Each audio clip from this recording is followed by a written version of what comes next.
Hello and welcome to My Boyfriend. This was a game suggested by this user. As per the request, I'm going to check this game out and we're going to experience this interesting visual novel together. I was looking at the Akio page and it looks a little crazy. So, let's get started. Oh, would you look at that? A new one has arrived. Welcome. Welcome, welcome, welcome. Tell me this. What's your name? Soggy. My name is Soggy. Soggy, thank you for your cooperation. We hope your memory hasn't been too damaged. It'd be a shame if you suddenly forgot your name just like that. But now, you must wake up. You need to wake up. Well, what are you saying? Who are you?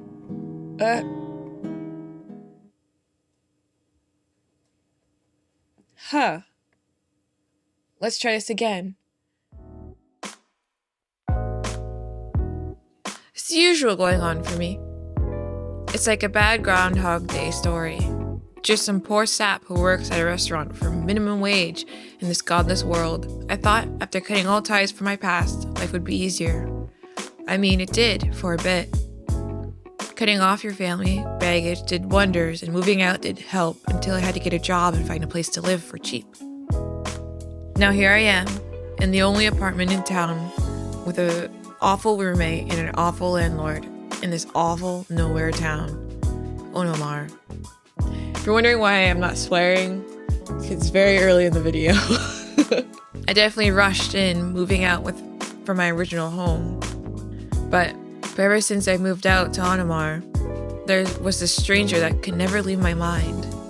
I've always gone to this side of the park to cool down, recharge myself like a phone battery because of how barren it is, just the sound of nature. But I'm looking forward to seeing him again later on today. But we're complete strangers. It's not like we met through some speed dating place or Tinder or something. Well,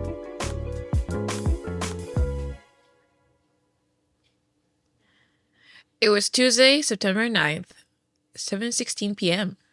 I'll remember that date until the day I died because it was possibly the worst day of my meaningless existence. Every day I go to work, I wonder to myself, I should be a writer with how many different variations I could think of for seriously tired of this. Customers throwing a fit because too much ketchup, having another customer accuse me of stealing food because their order didn't get through online, which is why I have to double shift. Another customer throwing a drink at my face, and so many customers. The restaurant was packed all day. Even Sai, my closest coworker, one of my closest friends since middle school, could barely keep up. And I feel incredibly bad for them in particular. Always had to cover my ass whenever I got to work late. This is what happens when you're the only local restaurant within the general area. I'm scared for what they'll do when I have to pay them back. I shudder. I'm complaining more and more of my life. Even I'd find myself annoying after a while. Anyway, I left my restaurant with a hunchback, tired eyes that were one step closer to falling out and aching feet. So I had to leave immediately after a shift ended, so I didn't have anyone to vent my frustrations on. Not that it matters. I didn't have the mental capacity to even talk or say simple words. It had gotten to a point where looking at anyone being slightly pleasant, it was on sight. So imagine, I walked down a familiar road to my sanctuary, my refuge haven, whatever you would like to call it, to find peace for a small moment. I didn't feel like going home knowing that I would be greeted with yet another overdue rent mail. I'm trying the best I can to earn money along with Lexi, my roommate, but she says she can't pitch in for rent for whatever reason. I've tried to talk to her that rent needs to be paid now. It's almost impossible for her to budge. I doubt the landlord is going to push for another extension. What are the tenant rights of Onomar? What are the rights you have here? Because if your roommate is not paying their end of the rent, then that's like I don't know. I feel like there's something you can do here. What is making her so secretive? The walk was quiet enough. a far cry from what I'm used to. Before moving, I lived in a big city, so I'm used to stuff like traffic and constant noises. I'll have to walk to a highway to find anything like that. Wind was picking up right in front of me, as if the universe were not allowing me to get to that damn park. Shuddering even more, I closed up my hoodie. Now I was wishing I brought something thicker as I put my hands in my pockets. I started to rush by the time I got to the Cardozo Park, my destination. The park itself was old, older than the town itself, but the oldness has its charm, at least to me. Some people thought it was spooky or cursed after what I think is someone's death. It boasts elms, chestnuts, and maple and oak trees all over. It's seen as a perfect spot for picnics and some of the town's festivals, especially during spring, because of all the fruit trees and cherry blossoms that bloom. But none of that matters, not in the slightest, because I'm only for a recluse spot in the park where my actual sanctuary lies. I had to walk to certain trees I carved to remember where I was as a shortcut. Afterwards, there was a linear trail that eventually led to a closed-off pathway because of some fallen trees. Even in my work shoes, they were very easy to climb on before landing right back on the ground. It wasn't long before I found the bench among the oak trees in this barren spot. There was only one LED park light nearby that would have made only a few things here discernible at night. But it wasn't empty. It was occupied by some guy. He looked incredibly lanky, as if the wind would knock him over any second. Judging by how long his legs are, he looked tall. But my judgment of height isn't amazing.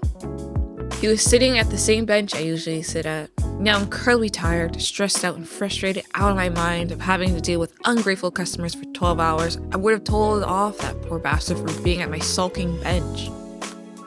But I saw a pack of cigarettes at the path that I was on. I recognized the brand, L&N. Eventually, I put two and two together. That's surprising. I don't notice the obvious sometimes. He was clearly looking for the pack, with his hands digging into his pocket. The most surprising that has happened today was that I gave him his missing pack of cigarettes, asking him if it was his.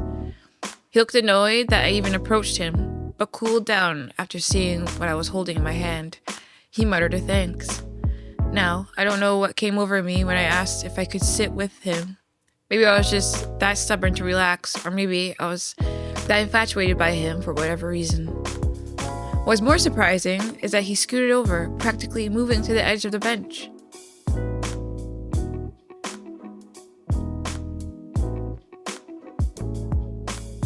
We both sat in silence for a painful 60 seconds, and I wanted to break the ice somehow.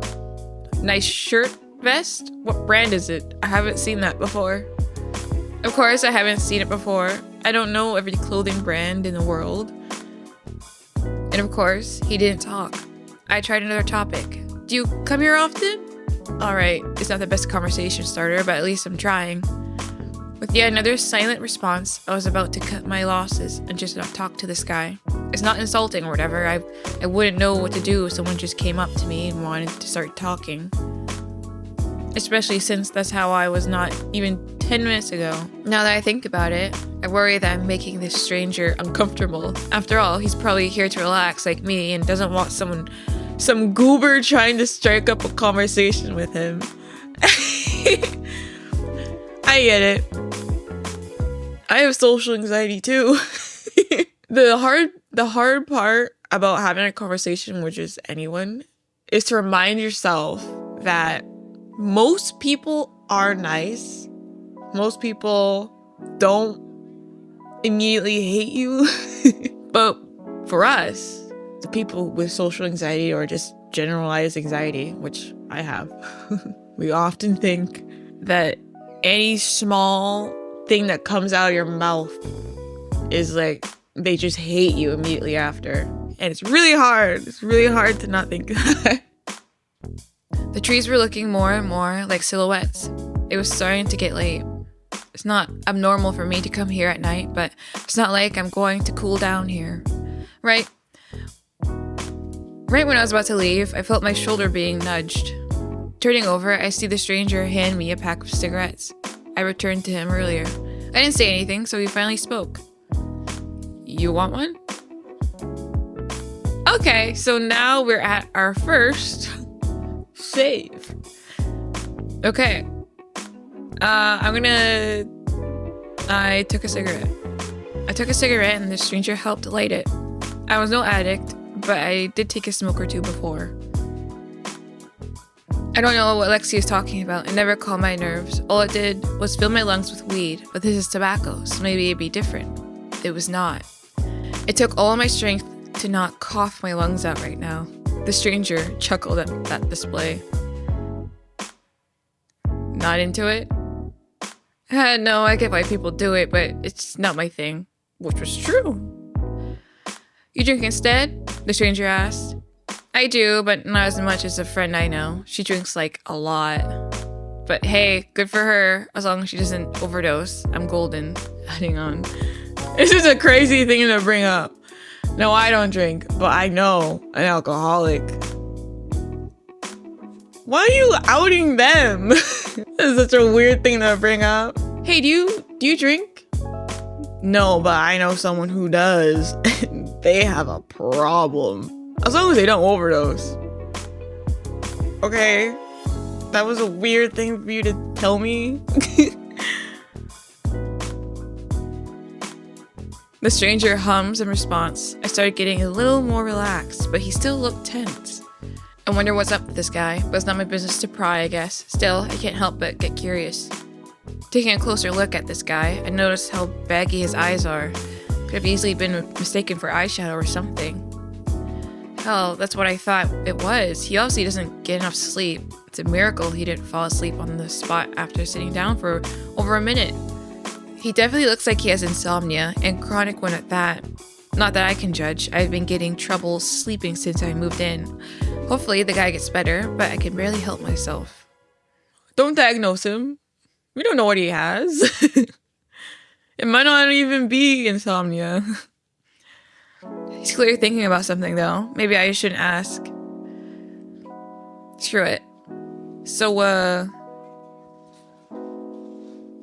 you work at Little Lamb Diner? He asked suddenly, turning to look at my face.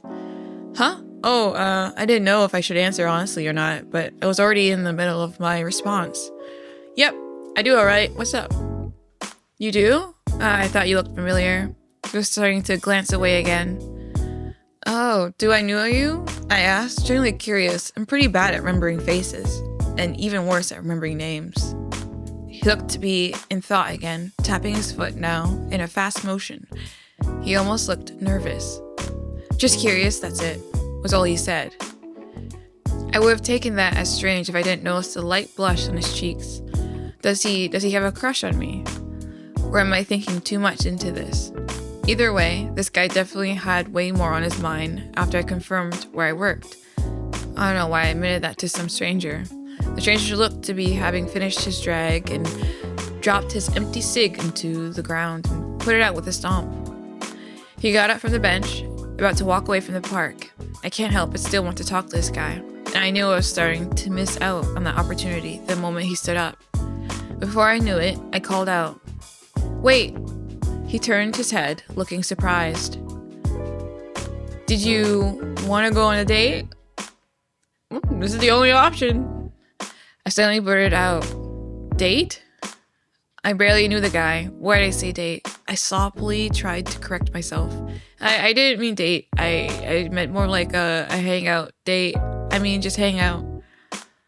Maybe I'm going crazy, but it looked like the stranger's eyes lit up for a second. It took a while for him to answer, putting his hands in his pockets and thinking over his answer. He started to fidget, looking more nervous than he ever did before. Eventually, after a dragged out silence, he spoke. "Sure, maybe we can go to where you work." He dragged on the last word, sounding more unsure of his suggestion. Where I work, it wouldn't be the best place to be and on my day off, but at the same time, it would be the safest. After all, I'm having a date with a stranger. If anything were to happen, I'm running to my nearest coworker to help me not get kidnapped or something. Hell, do I want to go on this date at all? I just blurt that out for some reason. I can easily lie and say I forgot I was busy the whole week. But what is the best option? You asked him. You can't just... We can hang out tomorrow. I have a day off tomorrow, so I can hang out with you. Just tell me the time and I'll be right on time, I said, finger gunning over to his direction. He looked content with that, ignoring how cringy I probably looked. He tries to imitate the finger gun thing too, but he clearly didn't have the energy. Cool. Is 1 o'clock good? He asked. I nodded. That's perfect. I'm going to set an alarm for that, I muttered to myself before opening up my phone to go to my clock. Suddenly, I remembered the obvious. I never got the stranger's name. Oh, one more thing. I never got your name. If I ever see you again, I don't want to keep calling you stranger or random guy or something. Suddenly, his face turned into a grimace. He looked away, sighing in frustration, upset at such a simple question. I don't like my name. In fact, I hate it. You can call me whatever you want. I don't care if it's stupid. It can be as bad as my real name, he said. Oh. Sorry, I just noticed his text isn't blue. So I was like, wait, his text is pink. That's mine. That was the most he ever spoke this whole time. He hates his name that much. He must have some awful parents he wants to detach himself from. Maybe he's trans and doesn't want me dead naming. Either way, I respected his decision. Even if I wanted to know his real name to keep it safe. Alright. I'll think of something. Maybe... I don't know. How about Kakashi?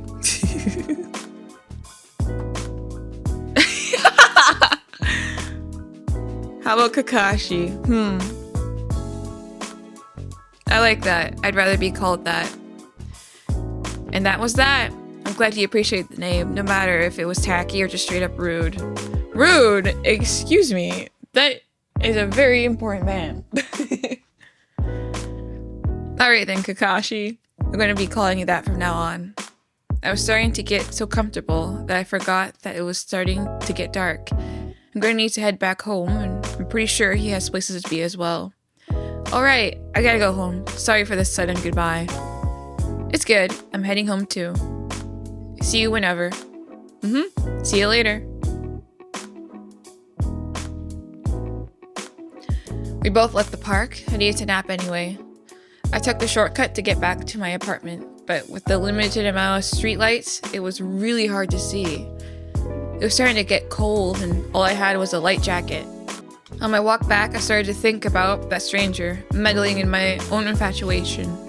It was completely out of character for me to be that social. It was only to that guy, Kakashi.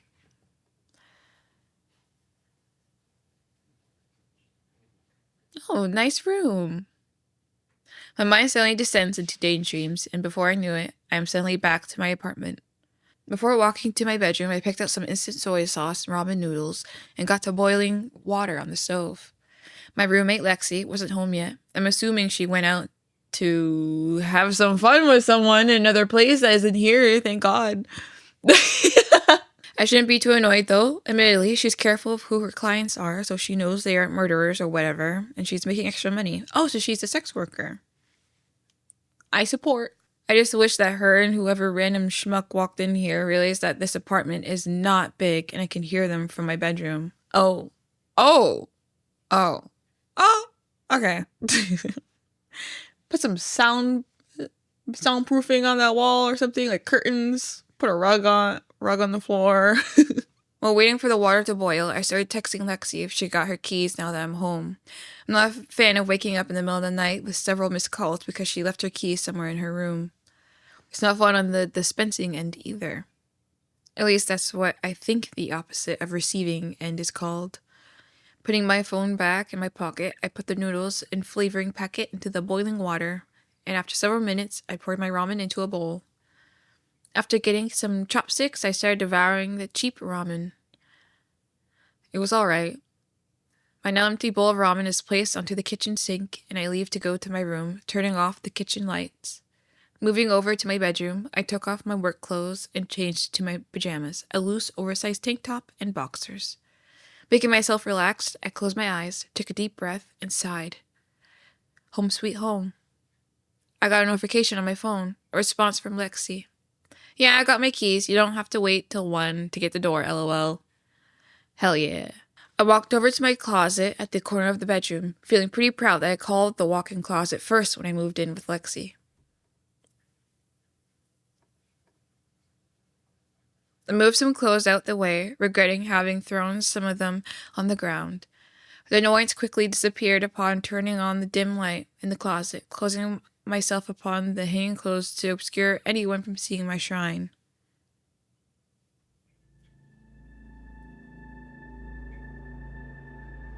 What? What is this? What is this? My shrine of Mason. All these pictures that I've collected over the course of months, taped lovingly on the walls with every angle of Mason, far and close.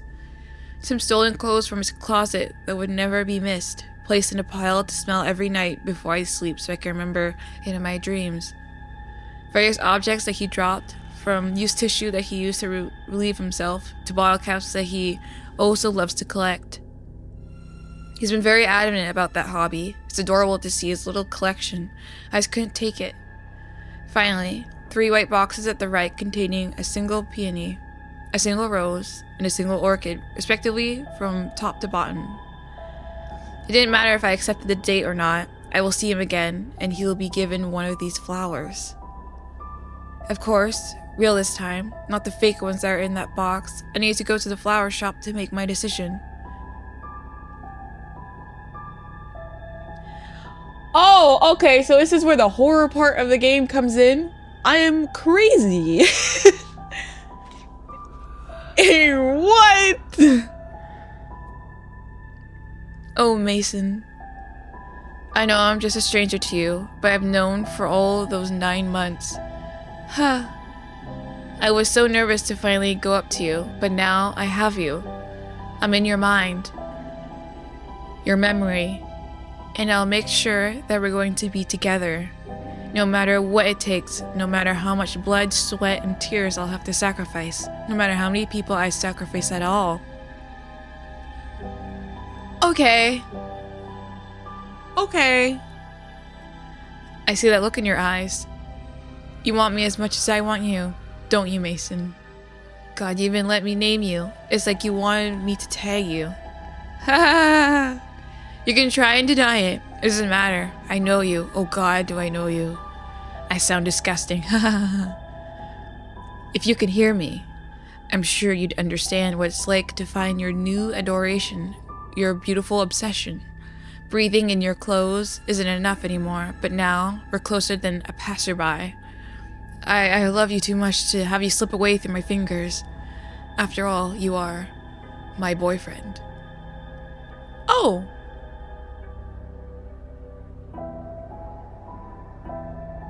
Oh.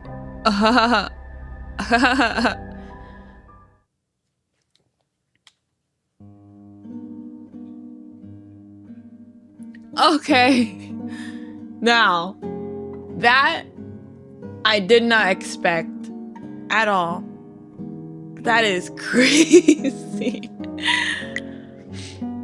Wow. Okay, so this is what we have unlocked, and we're just missing 2 here. That is wild. I want to see what happens if I do some different options.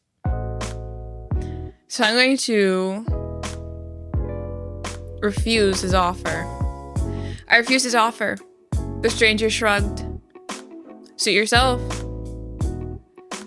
He was still smoking his own roll, but it looked like it was running out. He takes a heavy breath out, letting the smoke flutter into the wind, dropping the butt of the used cigarette and stomping on it. Unfortunately, the wind decided to be a dick and blow it towards my face. Nice! I ended up inhaling the smoke straight into my mouth, irritating the hell out of my throat and eyes. I wheezed and hacked for a bit, but the stranger chuckled at that display. I have never gotten that irritated from tobacco like that. Admittedly, I got a little embarrassed, a faint blush painting my cheeks and a frustrated frown. I take it that you're not used to this stuff. Do you drink instead? Okay, so this is the same. Okay, so this is the same. Ask him on a date. Okay, I'm curious as to what I get when I say I'm busy all week. Oh crap, sorry, I forgot that I was busy all week. I lied. Hoping that he didn't decide to go to the restaurant tomorrow. I don't consider myself the best liar, so this is a little worrying. Apparently, the stranger looked more upset from that, but he started speaking. Oh, okay, I get it. The restaurant is always packed. I'm not surprised you're that busy, he said, shrugging it off, or at least pretending to shrug it off. Again, I apologize, but he reassured me it's all good. Suddenly, I remembered the Aves. I never got the stranger's name. Oh!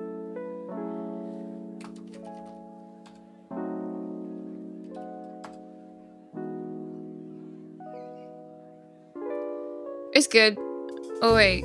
What? That's different. Alright, I gotta go home. Sorry for the sudden goodbye. It's good, I'm heading home too. Don't bail on me. See you later. Huh. Okay, this is the same. Okay, that's the same as well. Okay. Okay, cool. Yeah, I'm not sure how to get these other two things because there's not that many options to choose from. But that's really cool. I like this a lot. It's very interesting. I'm very curious as to how this proceeds because we never really see that many games where the insert you is the crazy one, you know? This is really cool. I like this. I like this a lot. Good suggestion. Thank you. Okay. Bye.